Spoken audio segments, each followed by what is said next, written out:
आज मैं आप सबके साथ कश्मीरी कहवा की रेसिपी शेयर करने वाली हूँ, जिसके लिए सबसे पहले हम 1 कप पानी लेंगे। इसमें डालेंगे हम इलायची। यहाँ मैंने 2 इलायची ले ली है।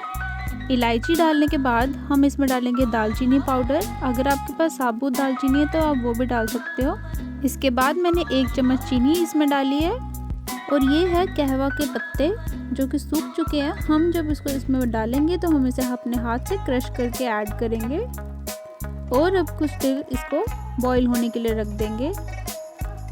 जब बॉईल हो गया, इसका कलर हल्का गोल्डन ब्राउन सा आने लगे तो हम गैस की फ्लेम ऑफ कर लेंगे।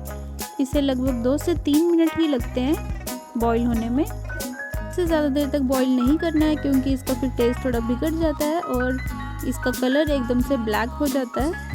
ये चाय हमारी सेहत के लिए बहुत अच्छी होती है।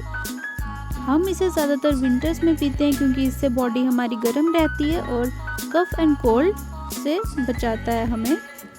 और अगर किसी को कफ एंड कोल्ड हो तो वो इसे ज़रूर पी सकता है क्योंकि इससे गले में रिलीफ मिलता है। यहाँ अब हमारी चाय बनके बिल्कुल रेडी हो चुकी है।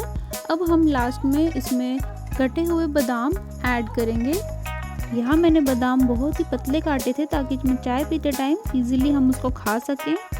जितना अच्छा इस चाय का कलर है उतनी ही ज़्यादा ये टेस्टी भी लगती है और टेस्ट के साथ साथ ये हमारी बॉडी के लिए भी बहुत अच्छी है। अगर आपको ये वीडियो अच्छी लगी हो तो प्लीज़ इसे लाइक करना, शेयर करना, कमेंट करना, अपने फ्रेंड्स एंड फैमिली के साथ शेयर करना। Thank you so much for watching. कल मैं आपको मिलूँगी एक और नई वीडियो के साथ।